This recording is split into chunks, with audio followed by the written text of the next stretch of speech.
Mesdames, Messieurs, bonjour, bonsoir et bienvenue dans votre émission Avis de la diaspora sur les ondes d'Afro Web TV. Nous sommes très heureux de vous savoir nombreux à l'écoute et surtout pour suivre cette émission de ce mercredi. Alors vous le savez que chaque mercredi on se voit pour des émissions sur des thématiques aussi sensibles et vous êtes au bon endroit et nous avons l'insigne honneur d'avoir à nos côtés aujourd'hui des hommes, des cadres de notre pays, le Togo et également du Burkina qui nous honorent de leur présence en studio et en duplex pour parler également, proposer surtout, non pas mettre le couteau dans la plaie, mais trouver des solutions. Nous avons pour le premier invité au studio avec nous, M. Mpapou Yambouam, analyste politique. Monsieur Mpapou, bonjour. Bonjour Moïse, bonjour à tous les téléspectateurs, bonjour à M. Ben Diaba avec lequel je me retrouve avec beaucoup de plaisir et toutes mes sincères excuses pour le retard accusé qui est indépendant de ma volonté. Si, Monsieur Mpapou, d'avoir accepté notre invitation, nous avons le privilège également, la grâce, celui qui nous fait l'amitié et la gentillesse de répondre à notre invitation aujourd'hui, un acteur politique qui réside à la diaspora, Monsieur Ben Diaba, bonjour. Bonjour Moïse Albeniga et bonjour Monsieur Mpapou Yambouam Dangom et aussi grand bonjour à tous les téléspectateurs et à toutes les auditrices de votre chaîne et bonne et heureuse année 2022. Nous sommes en live sur YouTube et merci de nous recevoir. Bonne et heureuse année également à toute votre équipe et également Monsieur Ben Diaba. Nous abordons le premier sujet de ce jour avec vous concernant le Mali. À l'issue de la session extraordinaire du sommet de la CEDEAO tenue le 9 janvier dernier, le Mali est mis sous embargo et désormais dans de beaux draps. Ces sanctions sont d'ordre économique et affecteront la marche économique surtout du pays et sur au moins 3 fronts financiers, commerciaux et budgétaires. La France apporte son soutien à la CEDEAO dans ce cas précis et les États-Unis déplorent l'absence du progrès au Mali et ont exhorté les autorités maliennes à revenir à la démocratie en temps opportun. Le chef de la junte reste ouvert à un dialogue avec la CEDEAO. Monsieur Ben Diaba, vous êtes un acteur politique, dites-nous pourquoi la junte n'arrive pas à respecter le délai convenu avec l'opposition.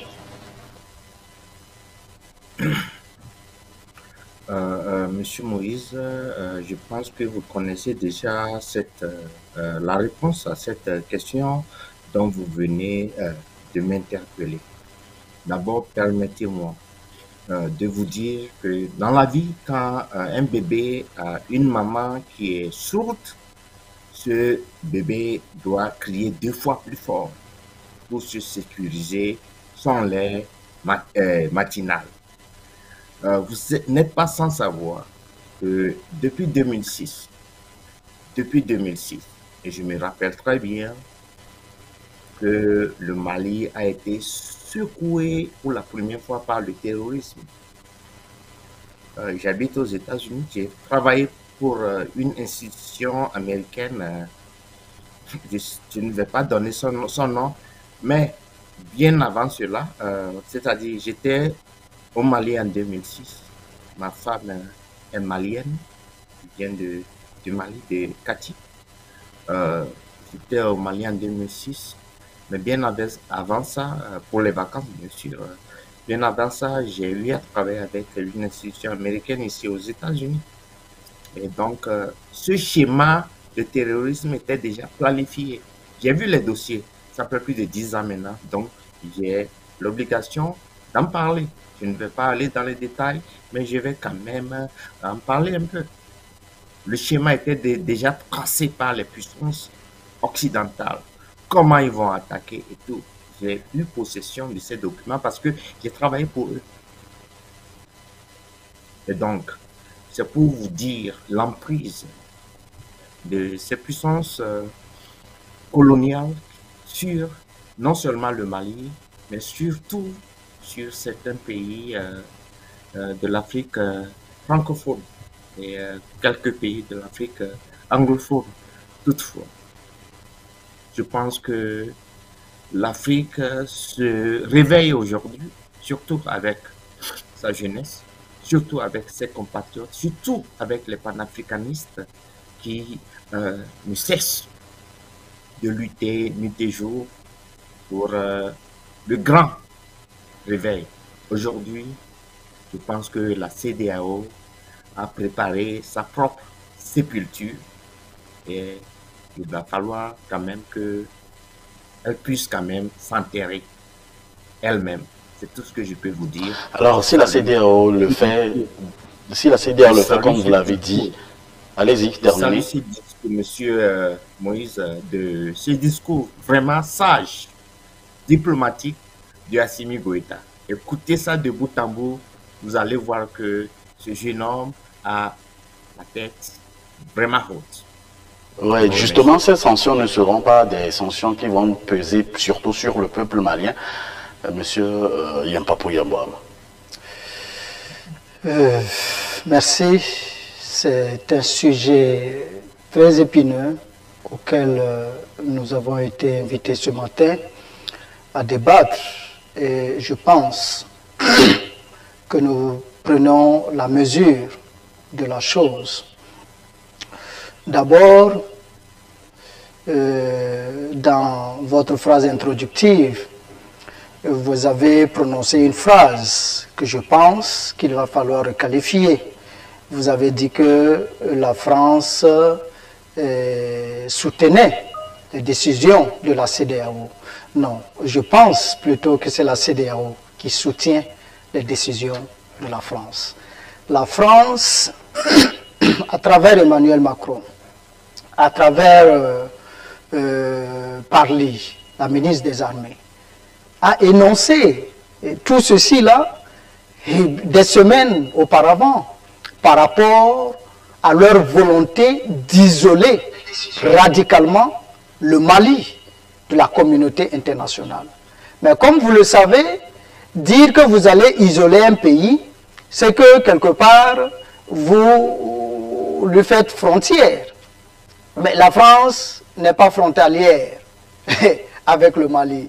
Comment comptait-elle justement isoler le Mali si ce n'était que de mettre la pression sur les pays de la CEDEAO qui font frontière avec le Mali pour effectivement l'asphyxier de façon à ce que l'objectif soit atteint. L'objectif, c'est le peuple.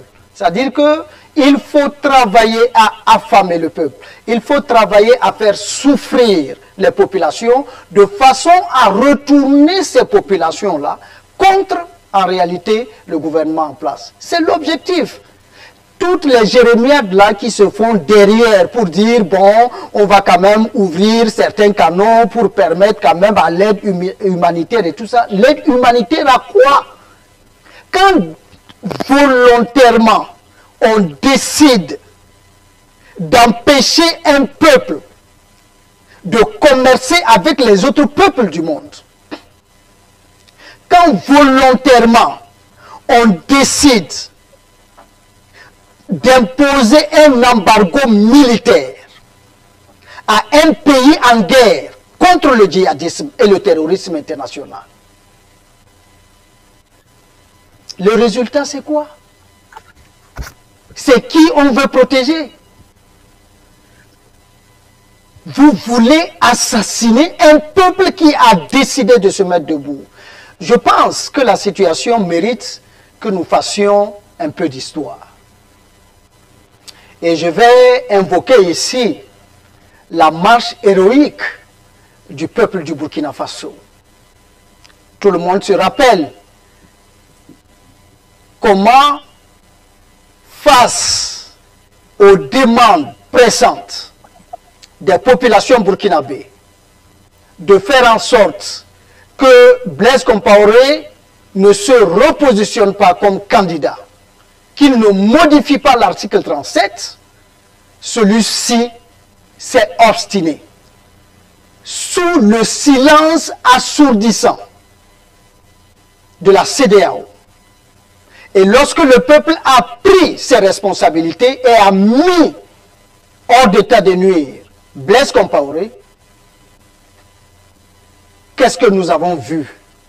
On a vu la France qui a obligé la Côte d'Ivoire, le Sénégal de Macky Sall, à venir mettre une pression pas possible sur les militaires du Burkina Faso pour faire en sorte que très rapidement le pouvoir revienne entre les mains de ceux-là justement qu'ils pouvaient manipuler. Aujourd'hui, au nom de cette prise de responsabilité du peuple du Burkina Faso, on lui a imposé une guerre implacable, impitoyable. Voilà le résultat. Monsieur Mpapo voulait vous dire que la France est derrière tout. La France est derrière ce qui arrive au Burkinabé. Parce que dans l'histoire, il faut toujours faire en sorte qu'il n'y ait pas d'exemple que les autres doivent suivre. C'est pas pour rien que Thomas Sankara a été assassiné. Il fallait faire en sorte que l'exemple réussi de Thomas Sankara ne puisse pas faire preuve, puisse faire cours, puisse faire exemple sur l'ensemble des autres pays de la sous-région.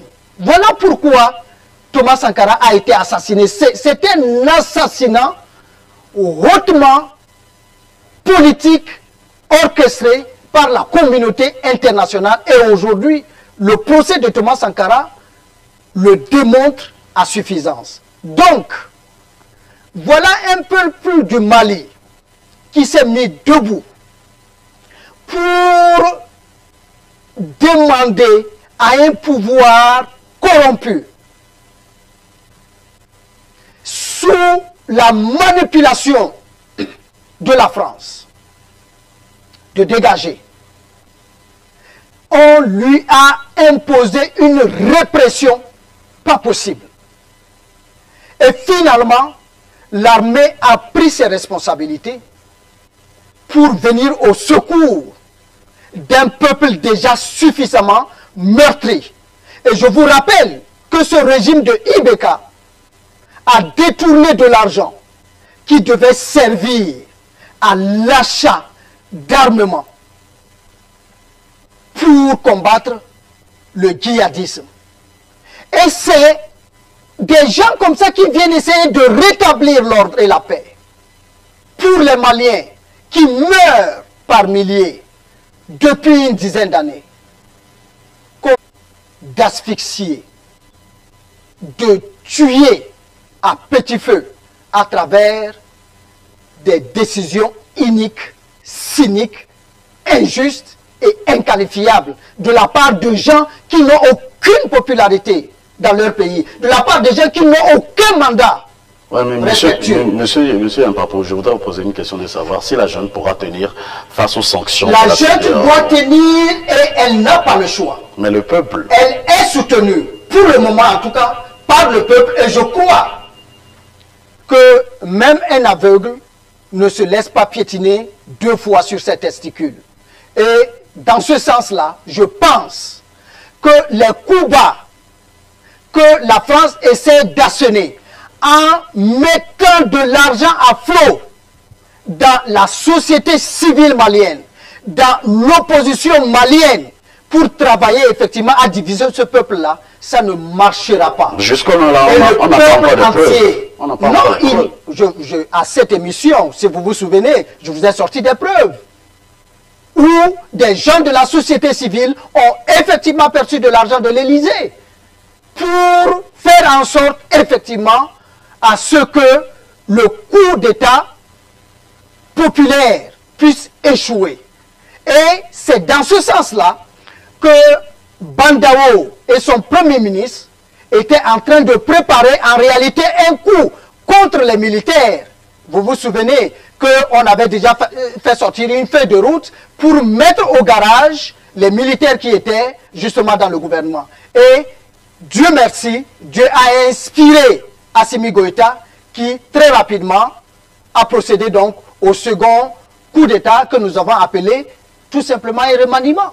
et qui a permis justement au Mali de reprendre sa souveraineté, qui a permis au Mali de pouvoir passer les commandes d'armes nécessaires et qui permet aujourd'hui aux militaires maliens de prendre des avancées significatives sur le terrorisme, repoussant le terrorisme de façon à ce qu'aujourd'hui, ces terroristes soient aux portes du Togo, de la Côte d'Ivoire et du Bénin. On va en revenir. Monsieur Ben Djagba, aujourd'hui, le Mali est dans de beaux draps, on l'a dit dans l'introduction, et face à cette crise qui prévaut en ce moment, face aux sanctions de la CEDEAO, comment, vu que le président de la junte, c'est-à-dire Monsieur Assimi Goïta, a déjà appelé également la CEDEAO à un dialogue, est-ce que le dialogue pourra gérer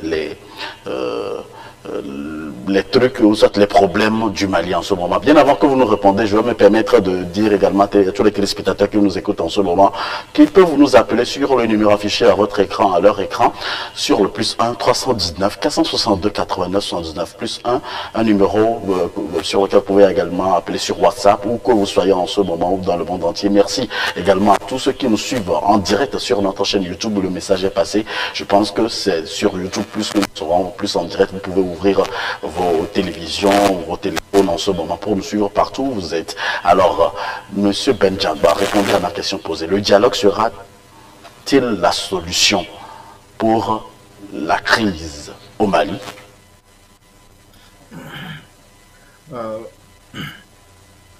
D'emblée, je ne saurais comment vous répondre à cette belle question. D'ailleurs, c'est une question vraiment à plusieurs enjeux. Je me rappelle que le 28 septembre 1958, Ahmed Sékou Touré disait déjà: nous préférons la liberté dans la pauvreté à la richesse dans l'esclavage. Comme vient de le dire mon co-panaliste, M. Yampabou, il y a des mains invisibles. Et quand j'ai pris la parole tout à l'heure, je vous ai dit plus ou moins ce que je sais de ce qui se passe dans le nord du Mali. Je sais très bien. Il y a des choses que je ne vais pas dévoiler ici. Je sais très bien l'enjeu qui se pose. Et je pense qu'aujourd'hui, la conscience malienne est haute, de même que la conscience des panafricanistes africains. Et donc, nous devons aller tout droit.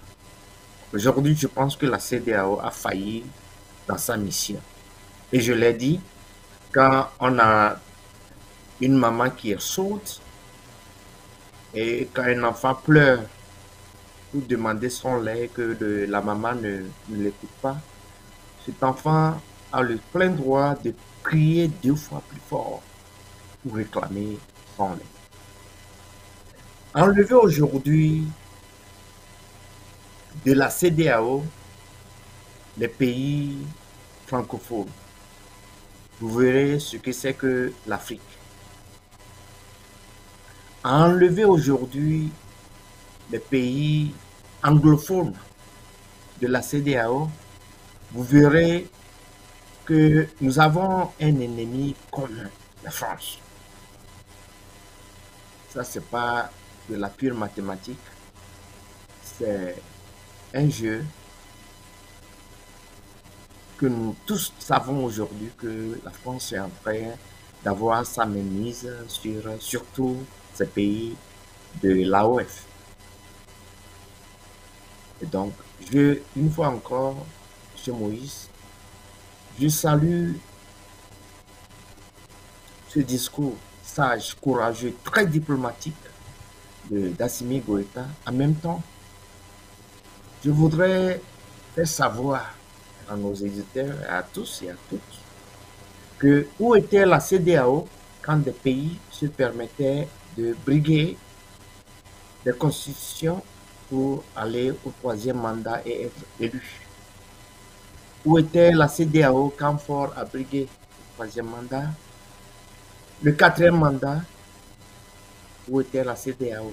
Donc, je pense que nous avons devant nous la cloche qui est en train de sonner le tocsin final de la libération de l'Afrique vis-à-vis de cette emprise, de cette main invisible que nous connaissons tous, qui est la France. La décision d'Assimi Goïta est très salutaire, non seulement au Mali, mais aussi partout en Afrique, et même dans les pays occidentaux, hormis nos politiciens éternels que nous connaissons, qui sont des vautours, qui veulent quand même s'accaparer de la dignité africaine. Oui, M. Benjagba, il y a parmi les États de l'Afrique de l'Ouest également, disons la CEDEAO, les pays de l'Afrique de la CEDEAO qui font partie au même moment de l'UEMOA. Il y a la Guinée qui a, malgré la sanction prise par la CEDEAO, a ouvert ses frontières terrestres et aériennes au Mali. La Guinée ne risque-t-elle pas des sanctions de la part de la CEDEAO? Et au même moment, je voudrais poser la question de savoir que risque, par exemple, que risque la CEDEAO si, par exemple, le Mali faisait sa propre monnaie? La CEDEAO ne risque rien parce qu'elle est déjà morte. Elle doit finalement finir avec sa propre sépulture, sans vous mentir. Une entité déjà morte. Et donc, ils n'ont rien à perdre. La CEDEAO n'a rien à perdre. C'est qu'elle est déjà morte. Le Mali a une ouverture sur la Guinée, la Mauritanie et sur l'Algérie. Je pense que ce genre de sanctions qui ont été prises à Accra sont témoins oculaires aujourd'hui à toute la jeunesse africaine que nous devons faire le deuil de la CEDEAO. Elle a creusé, cette communauté a creusé ses propres tombes. Elle doit s'enterrer elle-même et nous voyons déjà des preuves qui sont sur le terrain. Le Mali ne risque rien à faire sa propre monnaie. Et d'ailleurs, si le Ghana est là, qui a pu quand même avoir le CEDIS, pourquoi pas le Mali? Sommes-nous esclaves jusqu'à ce point? Et donc, je les salue. Ils n'ont qu'à faire leur propre monnaie. Et je pense qu'ils auront des pays amis et frères qui vont le soutenir. Assimi Goïta fait un travail de fond, une course de fond. Nous devons tous, en tant que panafricains, pouvoir le soutenir. La CEDEAO ne risque rien parce qu'elle est déjà une entité vraiment qui est déjà morte et nous devons tous préparer sa sépulture. Je m'arrête. Monsieur Mpapou, êtes-vous de même avis que Monsieur Benjagba lorsqu'il dit que la CEDEAO ne risque rien? Et par rapport à la Guinée, la Guinée a ouvert toutes ses portes au Mali, alors qu'il y a des sanctions en ce moment qui planent. Et également, s'il advenait que, par exemple, la Guinée, qui est dans la même situation que le Mali, comment les cas peuvent être résolus dans ces cas d'espèce? Non, vous savez, le cas de la Guinée est un cas un peu particulier. Du moment où le franc guinéen va pouvoir toujours être une référence pour eux, la CEDEAO va avoir difficilement à manœuvrer avec la Guinée. Et c'est pour cela que vous voyez la sanction qui concerne par exemple le gel d'accord, des biens du Mali au sein donc de l'UEMOA. C'est parce que aujourd'hui le Mali d'abord se considère toujours comme une entité de la CEDEAO et ensuite c'est parce que elle n'a pas ses propres ressources monétaires. Sinon, si le Mali, effectivement, met en place sa propre monnaie et décide de quitter la CEDEAO, toutes ces décisions-là deviennent des décisions inutiles. Parce que vous ne pouvez pas continuer de mettre la main sur de l'argent d'un pays qui n'est plus de votre communauté. Ça, c'est si le Mali décide effectivement de quitter. Est-ce que le Mali peut prendre Pourquoi pas? Mais si le Mali n'a pas d'autre choix, le Mali jusqu'ici, de manière responsable, se retient. Et vous avez suivi donc le discours, c'est dans ce sens que Assimi Goïta s'ouvre au dialogue, malgré tout. Parce qu'il y a quelque chose quand même qu'il faut comprendre, et c'est en cela que je ne suis pas d'accord avec M. Ben, par rapport à la mort de la CEDEAO. En réalité, c'est l'objectif poursuivi par la France, que nos présidents n'ont pas la capacité de voir. Parce que la CEDEAO n'a pas été créée par des présidents fantoches. C'est des présidents sincères qui ont mouillé le maillot, qui ont mis ces structures-là en place, mais que d'autres sont venus prendre ça, revendre à la communauté internationale, en refusant tout simplement leur responsabilité de mettre l'argent au service de la communauté. C'est de ça qu'il s'agit. Ce n'est pas pour rien que Thomas Sankara a été assassiné. Vous avez suivi son dernier discours à Addis Abeba. Il a demandé à des pays comme la Côte d'Ivoire de contribuer au fonctionnement justement de la CEDEAO. Parce que la Côte d'Ivoire n'apportait pratiquement rien. Alors que eux qui étaient des petits pays minables et tout ça là, venaient déposer tout ce qu'ils avaient. C'est de ça qu'il s'agit. Aujourd'hui, il s'agira pour les Africains d'arracher justement cette CEDEAO-là des mains de ces messieurs-là qui ne savent pas ce qu'ils font, qui ne savent pas ce qu'ils sont. C'est de ça qu'il s'agit. C'est une organisation des peuples. Ce n'est pas des chefs d'État qui se sont réunis comme ça et qui ont décidé donc de créer cela.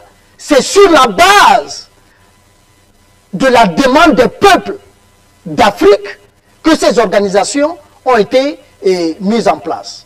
Donc, moi je pense que Assimi Goïta, dans le fait de continuer de tendre la main, montre toute sa responsabilité. Parce qu'un homme d'État, s'il sait qu'il peut faire quelque chose pour éviter effectivement de la souffrance à son peuple, il faut y aller. Parce qu'il sait effectivement que ces mesures-là sont une mesure difficile et qu'on ne construit pas l'histoire du jour au lendemain. Comment vous pouvez imaginer que les peuples qui vivent aux frontières avec le Burkina Faso, du jour au lendemain, puissent arrêter tout ce qu'ils avaient donc l'habitude de faire avec le Burkina Faso pour dire qu'il faut revenir par exemple vers l'Algérie. Ça va quand même être un travail difficile, même si ce n'est pas impossible. Donc c'est cela que Assimi Goïta entrevoit pour quand même faire comprendre que c'est quand même une mesure vraiment très salée, mais ce n'est pas parce que vous nous savez dans une situation difficile que vous allez justement utiliser ces mesures-là comme pour nous faire chanter. Eh bien, nous n'allons pas revenir sur nos décisions parce que ce qui compte pour les Maliens aujourd'hui, ce n'est pas des élections qui n'apportent aucune solution. Mais on est passé de 6 mois à 5 ans. Oui, mais écoutez, quand on instituait la force d'interposition internationale au Mali, elle avait été décidée pour combien d'années? C'était 1 an, même pas 2 ans. En 1 an, ils avaient le devoir de finir avec le terrorisme au Mali. Nous en sommes à combien d'années? À 10 ans. Mais qu'est-ce que la CEDEAO dit par rapport à cela? Pendant tout ce temps-là, il y a eu combien d'élections au Mali? Les élections ont apporté quelle solution? Mais au même moment, la junta a rencontré l'opposition malienne et leur a dit leur a donné un délai qu'il n'a pas respecté. Je pense qu'aujourd'hui, là, il faut laisser, c'est-à-dire nous les Noirs là, on met toujours le sentiment là où il ne faut pas. Et c'est ce sentiment-là dans lequel Thomas Sankara s'est versé pour préserver une amitié avec Blaise Compaoré qui ne valait pas la peine jusqu'à se faire assassiner. Un opposant qui ne veut pas suivre, qu'on le mette de côté et qu'on continue. Aujourd'hui là, les petits opposants de nos pays là, qui sont là derrière, qui veulent jouer le rôle de l'impérialisme là, il faut qu'on les piétine.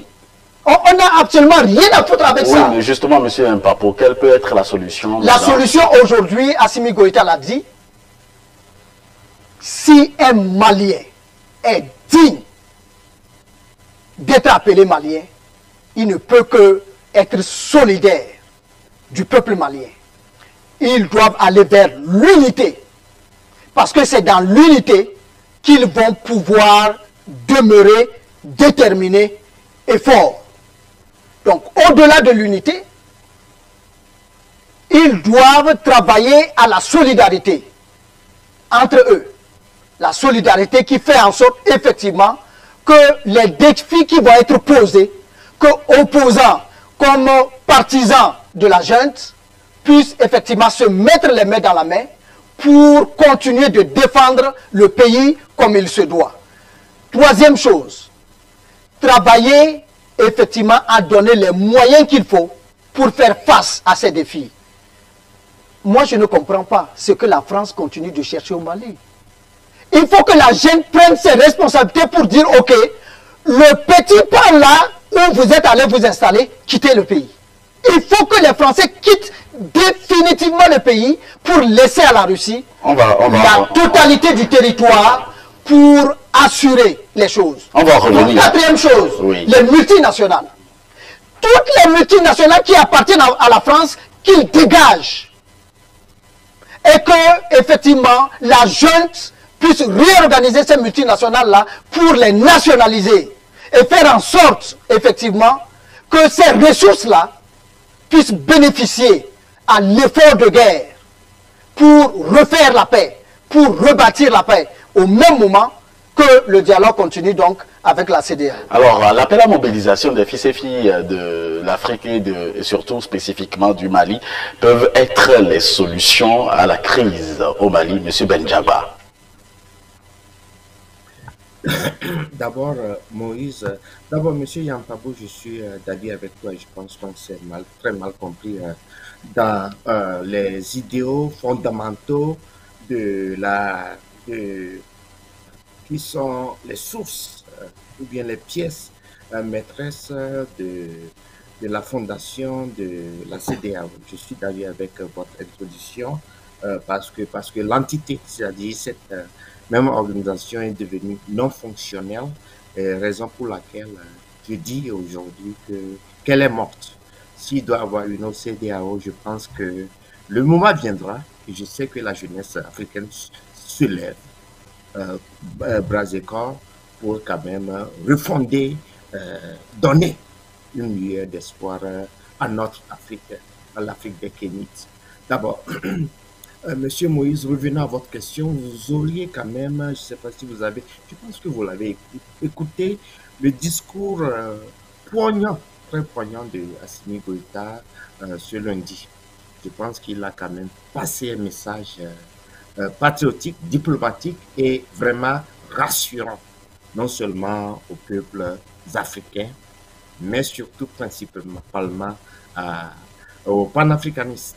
Je pense qu'aujourd'hui, je suis très fier de ce gouvernement, d'Assimi Goïta, qui fait un travail de course et de fond. Si par exemple la France veut empêcher l'éveil africain aujourd'hui à ses goûts, ou en faisant ou bien telle manigance, je pense que c'est trop tard. Monsieur Yampabo, je vous salue pour surtout cette position vis-à-vis de l'Afrique, la nouvelle Afrique qui se renaît. Ok, revenons à la question proprement dit. Je pense que l'emprise française a une vis de trop dans la gorge des Africains. Et qu'aujourd'hui, les temps sont chauds et pour la France et pour ces puissances coloniales qui font de l'Afrique leur terrain de football. Et je pense qu'au mot qui gangrène aujourd'hui les pays ou bien le peuple africain, il doit avoir des solutions idoines africaines. Et ces solutions doivent provenir de la jeunesse africaine aujourd'hui. Vous avez vu Thomas Sankara, abattu très tôt.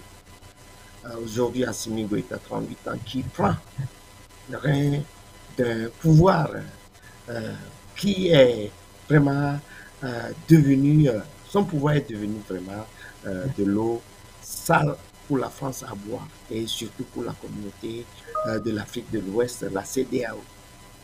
Et je pense que du coup, ce geste est très salutaire et je pense que nous devons aller de l'avant. Il y a des Assimi Goïta qui naissent à chaque instant, qui poussent d'ailleurs à chaque instant partout en Afrique, au Togo, en Côte d'Ivoire et partout. Et les temps sont proches pour qu'on reprenne la destinée africaine dans nos mains. Merci. Alors, monsieur Mpapou Yambama, vous n'avez pas l'impression que l'histoire se répète avec l'allure de tous les colonels qui prennent en marche, qui prennent la tête des pays africains et surtout quand vous prenez par exemple le cas d'espèce où vous parlez de la France et avec la Russie et j'ai l'impression que les deux veulent se partager maintenant les territoires. Qu'en dites-vous et qu'en pensez-vous? Quelle est l'analyse que vous faites de cette situation? Il faut parfois donner l'information qu'il faut aux gens. Le territoire malien appartient aux Maliens. Ok? La France s'est accaparée de ce territoire-là, sans la volonté malienne. Maintenant, la volonté des Maliens, c'est que la France quitte le Mali. Et eux, ils disent, ils préfèrent vendre leur territoire aux Russes. C'est où le problème? S'ils la vendent, s'ils font quoi que ce soit là, c'est leur droit le plus absolu de disposer de leur territoire comme ils le veulent. Je vais vous donner certaines informations qui vont peut-être vous choquer. Je n'ai jamais été autant déçu de Roch-Marc Christian Kaboré. Nous avons tenu des émissions ici. Tout dernièrement, son régime était en train de vaciller. Nous avons été ceux-là qui avons été à la pointe pour demander aux gens de se calmer. Mais je regrette. Je n'ai jamais posé d'acte que j'ai regretté quoi. Mais là, aujourd'hui, si je pouvais revenir sur tout ce que j'avais dit sur cet homme, je le refais. Voilà un président qui, dans son propre pays, pendant que tu te dis indépendant, est soutenu par la France et par la CEDEAO, tu n'es pas capable d'amener la paix dans ton pays. Non, je vous en prie. Chaque jour que Dieu fait, c'est des centaines de Burkinabés qui sont égorgés à longueur de journée. Et pour les déplacés internes, c'est-à-dire ceux-là que les terroristes ont brûlé les maisons, ont chassé de chez eux, ont empêché de cultiver, et ils ont dû aller trouver refuge quelque part. L'État burkinabé n'est pas capable de s'assumer en leur apportant ne serait-ce que le minimum vital.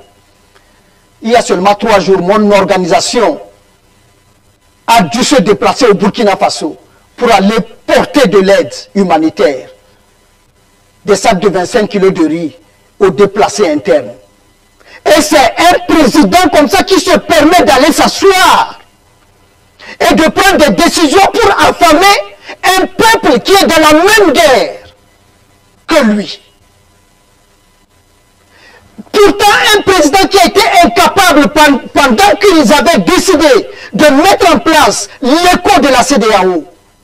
La France est allée à Abidjan avec Ouattara. Ils ont remis tout sans dessus-dessous. Ces présidents n'ont pas été capables d'ouvrir la petite gueule pour montrer un minimum de dignité. Ces gens-là veulent nous montrer quoi? De toute façon, cette affaire n'est pas qu'une affaire du Mali et des Maliens.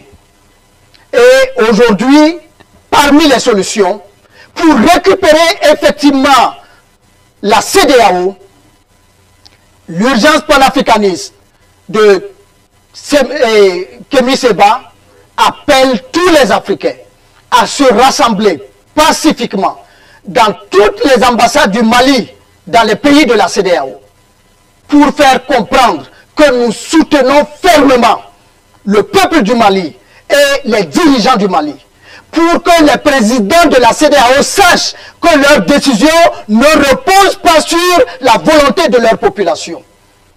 Et je me permets de faire ce relais pour que, effectivement, le 22 janvier, tous les Africains, panafricains, épris de justice, qui se sont sentis concernés par les décisions fantoches de la CEDEAO, qu'ils se manifestent d'une manière ou d'une autre, comme ils le peuvent, pour effectivement manifester notre soutien de manière manifeste à la junte au Mali et au peuple du Mali.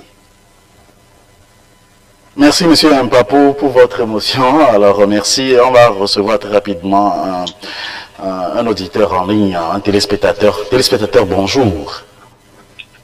Bonjour, Monsieur Moïse Agbinga. Alors, allez-y pour votre intervention. Je vais profiter de l'occasion pour dire également à tous les téléspectateurs qu'on ne va plus exiger tellement aux gens de se présenter puisque nous sommes à la diaspora maintenant. Et les gens, à cause de ça, ont peur d'appeler et on a eu beaucoup de notifications concernant ça. Alors, allez-y pour votre intervention. Vous savez déjà les règles de notre émission. Oui, je salue vos deux panélistes, M. Yampabou et M. Diagba. Oui. Je voulais aussi participer à l'émission. Vous êtes en direct. Oui. Au fait, je ne sais pas si c'est parce que nous sommes au niveau du bas peuple qu'on n'arrive pas à comprendre les décisions de nos chefs d'État. Mais ce qui est sûr, quand vous faites un rapprochement entre les organisations, que ce sont les organisations continentales et les organisations sous-régionales, quand tu fais un parallèle, un rapprochement entre ce que nous les Africains, l'UA et la CEDEAO font par rapport à l'ASEAN, c'est totalement des comportements différents. Parce que dans l'ASEAN, vous savez, ils ont un règlement qui d'abord supprime le droit d'ingérence dans les pays, dans les affaires intérieures de chaque État. Et aussi, à chaque fois, quand il y a une sanction qui tombe sur un de leurs, venant de l'Union européenne ou de l'ONU, ils n'exécutent pas. Ça, ils n'exécutent pas. Mais dans le comportement de la CEDEAO, la dernière fois, ils ont décidé de faire une sanction et ils ont été sermonnés par le Premier ministre Choguel Maïga. Il leur a fait rappeler les principes. Alors ils se sont détournés vers l'Union européenne, demandant à l'Union européenne de sanctionner le Mali. Vous comprenez? Aujourd'hui, c'est eux-mêmes qui s'attellent pour sanctionner le Mali. Alors que cette histoire de sanction-là ne marchera jamais dans les pays africains. Pourquoi? Parce que nos frontières, comme on le dit, nos frontières sont poreuses parce que nous avons des populations de part et d'autre de chaque frontière. Tu as peut-être, quand je prends l'exemple de mon pays, tu vas voir des gens qui sont de même père, où les gens, certains sont au Togo, certains sont au Bénin, et c'est pareil aussi au niveau du côté ouest. Donc, comment est-ce qu'on peut appliquer une sanction dans ce genre de contexte? Hein? Je ne sais pas. Je me dis que c'est parce que nous ne sommes pas au haut perché que nous n'avons pas le gros plan sur le problème. C'est triste. Mais de l'autre côté, je vais donner l'exemple de deux pays qui m'ont émerveillé pour la sanction. Je prends l'exemple de Kabila. Quand Kabila père avait pris le pouvoir en Congo, ils ont tassé le Kabila de Maïsa qui ne connaissent rien. Mais quand Kabila commence par poser ses marques, à sortir le franc congolais, ils ont su, si on n'attaque pas, on ne tue pas celui-ci, il va faire des miracles et le Congo peut-être va sortir. Alors, le moyen, ils ont trouvé ces deux liquider. Regardez le cas de Gbagbo. Gbagbo a fait plus de 10 ans dans l'embargo. Mais ils ont vu que la Côte d'Ivoire fleurisse économiquement. Et moi, tous mes amis qui commerçaient, qui vont en Côte d'Ivoire, vendaient les trucs, quand ils viennent, parce qu'avant nous soutenons Ouattara, nous tous nous soutenons, moi je soutiens Ouattara au fait avant. Mais bizarrement, leur point de vue diffère de ce que nous voyons, nous nous écoutons sur RFI. Donc, ils ont compris que Gbagbo aussi est en passe de réussir, alors il faut le céder. Vous comprenez? Je ne sais pas quel boucheur. Normalement, il devait être à l'écoute, être très attentif avec le gouvernement malien. Parce que quand le civil fait un coup d'État, on dit que c'est normal. Regardez, le cas du Togo. On est rentré dans une salle, une nuit, on a changé, c'est-à-dire qu'on a changé autant de fois notre constitution. Hein? Et on a changé autant de fois notre constitution. Si les coups d'État ont été dans le passé des synonymes de l'étouffement de la démocratie, ce n'est plus ce n'est plus maintenant la même chose. Les coups d'État dans certains pays ont été à la base de l'évolution démocratique. Moi, je suis sûr que si il n'y avait pas Guéhi en Côte d'Ivoire, Bédier serait encore au pouvoir aujourd'hui en Côte d'Ivoire. S'il n'y avait pas Guéhi, s'il n'y avait pas Toumani Touré au Mali, c'est-à-dire, les coups d'État, il faut toujours comprendre les gens. C'est pourquoi quand la CEDEAO avait voulu sortir la sanction contre le coup d'État, Jerry Rawlings avait posé le problème. Il a dit, il ne faut pas sanctionner le coup d'État. Qu'est-ce qui amène le coup d'État? C'est ce que nous devons discuter d'abord avant de penser à la sanction contre le coup d'État, les coups d'État. Donc, je ne sais pas. Bon, peut-être que nos dirigeants ont plus de choses là sur, mais quand tu vois, quand tu lis tout l'environnement, tout ce qui se passe maintenant, il serait difficile de leur accorder crédit. Yeah, merci beaucoup. Eux-mêmes, il y a des gens qui vont jusqu'au 4 mandats, 4e mandat. Merci, Moïse, et bon débat à vous. Merci à vous de nous avoir rappelé. Merci également à vous tous ceux qui nous suivez également sur notre chaîne YouTube. Soyez toujours fidèles à notre chaîne YouTube. Nous serons plus en live sur notre chaîne YouTube, plus que sur Facebook maintenant. Alors, nous sommes dans la dernière ligne droite de cette émission et nous parlerons des solutions. La diaspora peut-elle apporter quelque chose en matière de solutions au Mali en ce moment? Quand on parle de diaspora, on veut parler de la diaspora malienne et en général de la diaspora africaine. Que peut faire la diaspora pour aider le Mali en ce moment, M. Benjagba? Et quelle est la solution, vous, à la place de Assimi Goïta, que ferez-vous pour apporter la solution? D'ailleurs, je remercie l'intervenant qui vient de parler, qui a fait quand même des rapprochements entre les tripatouilleurs de constitution et des pouvoirs qui sont usurpés au Togo et partout en Côte d'Ivoire, comme nous le savons. Parlant du rôle de la diaspora, permettez-moi de revenir un peu en arrière. Nous sommes très bien, l'histoire nous a prouvé en 62, quand le président Kennedy, il y avait la crise cubaine, où les deux pays, le Cuba plutôt, et les États-Unis, se sont retrouvés à 13 à 26 kilomètres près quand même à déclencher leur arsenal nucléaire. Sous Kennedy en 62, il y avait une durée de 13 jours. Et quand même, ça n'a pas eu lieu. Je pense que c'est ça j'appelle la diplomatie aujourd'hui, surtout ce que j'appelle le soft politics, la politique soft, ou bien la diplomatie de communication. Et c'est ce qui a manqué à la CEDEAO. Aujourd'hui, je pense qu'Assimi Goïta a l'assentiment non seulement du peuple malien, mais des Africains. La diaspora, déjà, c'est ce que nous sommes en train de faire, la conscientisation de nos peuples. Et c'est ce que nous sommes en train de faire, c'est ce que vous êtes en train de faire, monsieur Moïse, monsieur Yampabou, mais le travail reste beaucoup à faire. L'Afrique ne peut pas être reconstruite par non seulement la diaspora, mais aussi il faut une diaspora que je dis consciente.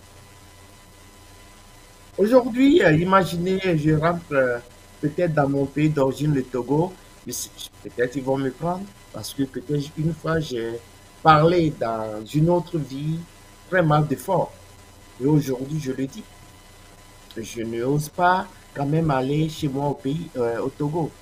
Je peux aller au pays de ma femme, au Mali, peut-être vivre en paix. J'y vais de temps en temps et je me sens plus à l'aise. Vous voyez, je pense que la diaspora africaine a sa part et je pense qu'elle joue déjà sa part dans la reconstruction de l'Afrique, mais le travail reste beaucoup à faire. Nous devons quand même dépasser nos fauteuils très confortables dans lesquels nous sommes, en Europe, aux États-Unis ou partout où nous sommes, et franchement, nous retrouver face à face pour nous dire, pour qu'on puisse se dire des vérités. Et à l'unisson, c'est dans l'unisson que nous pouvons reprendre la destinée de l'Afrique, l'Afrique des Kémites. Mais, comme vous le savez, dans cette même diaspora, il y a des pro-tel, des pro-tel, des pro-Gbagbo, des pro-Ford, des pro... Vous voyez, c'est ça qui nous tue. Je pense que c'est le moment pour qu'on puisse se parler les yeux dans les yeux et se dire, et levons-nous tous et tout droit comme un seul homme et reprendre cette dignité africaine qui était au Burkina dans les années 90, Yampabou, fuyant ce régime de fort, de Gnassingbé. Je sais ce que c'est que le Burkinabé. Je m'y étais comme plus à l'aise que chez moi parce que c'est un peuple qui m'a reçu comme les siens.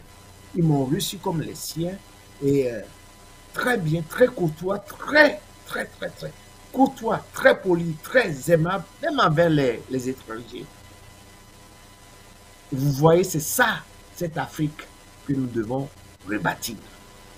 Et donc, concernant la diaspora dont vous avez parlé, nous devons laisser nos divergences et penser à la refondation absolue de l'Afrique. Merci, M. Benjagba, pour votre conclusion. M. Yampapou Yambouama, vous à la place d'Assimi Goïta, et quelle est la conclusion que vous faites pour cette première partie? C'est vrai qu'on va mettre encore plus le feu, c'est-à-dire les lumières sur l'affaire du Burkina dans quelques secondes, juste après votre conclusion. Allez-y. Oui, d'abord, vous vous souvenez, à l'une de nos émissions ici, je crois que c'était dans le cadre du coup d'État en Guinée, j'avais dit qu'il y a un nouveau combat qui doit s'imposer au peuple d'Afrique. C'est qu'on travaille à démystifier le phénomène du coup d'État. C'est-à-dire que, pour moi, il faut que les peuples dans chacun de nos pays se lèvent pour exiger qu'on inscrive dans nos constitutions le devoir du coup d'État. C'est-à-dire qu'à un certain moment donné, on lui trouve un cadre légal, qu'on définisse clairement les conditions dans lesquelles on peut effectivement accepter que des militaires prennent leurs responsabilités. C'est parce qu'on n'a pas mis ça dans nos constitutions que les gens se lèvent pour raconter n'importe quoi. Le militaire, ce n'est pas des hommes comme nous autres. On nous fait croire que le militaire, c'est quelqu'un qui n'est pas normal. Je vais prendre 3 exemples. L'exemple du Ghana, n'est-ce pas un militaire qui est venu stabiliser le Ghana pour le mettre sur les rails de la démocratie que nous crions aujourd'hui? Rappelez-vous du coup d'état de Jerry John Rawlings, qui est revenu mettre dans les pas le Ghana, qui aujourd'hui est un exemple pour beaucoup de pays. Revenons au cas, justement, du Burkina Faso, n'est-ce pas, un militaire qui est venu remettre ce qu'on appelle l'intégrité morale et intellectuelle au cœur de la vie de la nation. Thomas Sankara a donné une âme au Burkinabé, laquelle âme est difficile à tuer aujourd'hui. Et c'est ça qui fait mal à l'Occident. Quand nous revenons même au cas du Mali, n'est-ce pas avec ATT que les choses se sont régularisées au Mali? Il est venu, certes par un coup d'État, mais il a organisé les choses et il est retourné dans les casernes. Alpha Omar Konaré est arrivé et finalement le peuple a refait le choix sur ATT. Mais qu'est-ce qui s'est passé? À un mois seulement des élections qui devaient voir partir ATT. ATT n'était pas candidat à sa propre réélection. La France a voulu l'utiliser contre la Libye. Et il a dit niet. À quelques semaines avant la fin de son mandat, on l'a débarqué. Et voilà ce qui a remis le pays dans cette situation-là. Et c'est pourquoi je pense qu'aujourd'hui, il est incontournable pour nous, Africains, de travailler à faire à légaliser les coups d'État. Que ça soit démystifié, clairement. Que ça soit démystifié. Non, mais c'est le peuple qui décide de comment, effectivement, il faut décider des mesures à prendre dans des conditions claires. C'est comme en temps de guerre, le peuple donne le pouvoir, par exemple, à un président de la République, les pleins mandats. Aujourd'hui, à cause d'un petit virus, on n'a pas appliqué ces trucs-là dans tous nos pays. On a bousillé l'économie de nos pays des centaines de milliards sans en construire ne serait-ce qu'un seul hôpital. Parce que la France, parce que l'Union européenne veut que ça soit comme ça. Non, il faut qu'on arrête ça. Deuxième chose. Donc après la légalisation des coups d'État, il faut travailler effectivement à passer aux actes. Nous les Africains, nous parlons trop, nous agissons peu. Mon organisation vise à s'installer dans chaque pays d'Afrique et à pouvoir avoir 1 million de membres, donc des organisations de masse qui vont prendre sur eux, sur elles, j'allais dire, la responsabilité de construire nos pays. C'est-à-dire que avec 1 million de personnes dans chaque pays, chaque fin du mois, chacun apporte 1000 francs CFA et on donne à notre pays 1 milliard de francs CFA pour construire routes, ponts et les hôpitaux, tout ce que vous voulez. Et j'invite le peuple du Mali, parce que mon association n'est pas encore installée au Mali. J'invite tous les Maliens qui nous écoutent en ce moment à nous approcher pour faire en sorte que les Maliens, effectivement, au-delà de j'allais dire, de la colère, qu'ils puissent organiser cette colère-là de façon concrète, à faire en sorte qu'à partir des 1000 francs là, que chaque mois, on puisse mettre sur la table de la gente 1 milliard qui va lui permettre effectivement de continuer le combat. Et donc, je pense qu'en appelant à travers Moïse, vous pouvez donc avoir nos informations. Maintenant, par rapport donc à la diaspora, puisque vous avez suivi les sanctions, aujourd'hui, la diaspora peut, très peu, en tout cas, au moins pour ce qui concerne la diaspora du Mali, puisque la France a décidé de faire en sorte qu'il ne soit même pas possible de transférer de l'argent au Mali. Donc, ce que les peuples de la diaspora doivent faire, c'est d'abord, d'organiser des manifestations partout dans les pays d'Europe et là où ils se trouvent pour soutenir le Mali. 2, d'organiser effectivement des levées de fonds qui vont justement partir de pays où on pourrait franchir la frontière du Mali pour remettre effectivement notre soutien monétaire, économique, justement à ce peuple-là, en souffrance. Il faut que le Mali tienne vaille que vaille. Si nous laissons sombrer le Mali, c'est l'espoir de tout un continent qui sera encore reparti à zéro. Et nous ne pouvons que attendre encore des siècles pour pouvoir revenir à là où nous sommes arrivés, très près du but. Donc voilà de manière concrète la façon dont je pense que diaspora, africains et tous les autres peuvent se mettre la main dans la main pour permettre effectivement au peuple du Mali de s'en sortir et demander justement à nos présidents de la CEDEAO de revoir entièrement leur copie. Je vais terminer par féliciter l'Algérie, par féliciter la Mauritanie, par féliciter et la Guinée qui ont pris leurs responsabilités de garder leurs frontières ouvertes pour soutenir le peuple du Mali. Déjà, ne serait-ce qu'à partir de ces pays-là, nous pouvons centraliser effectivement tous les soutiens que nous avons et ça va parvenir aux Maliens. Merci, M. Mbapo, pour votre conclusion qui a été tellement longue. Merci, il n'y a pas de problème. Merci beaucoup à vous. Tous ceux qui nous regardez également sur notre chaîne YouTube AfroWeb TV, abonnez-vous, partagez avec les habitants dans la grande famille des téléspectateurs de votre chaîne, la meilleure chaîne du côté de la diaspora pour vous. On va faire une pause d'1 minute et revenir juste après. Vous êtes sur AfroWeb TV. Que pensez-vous de l'actualité africaine cette semaine?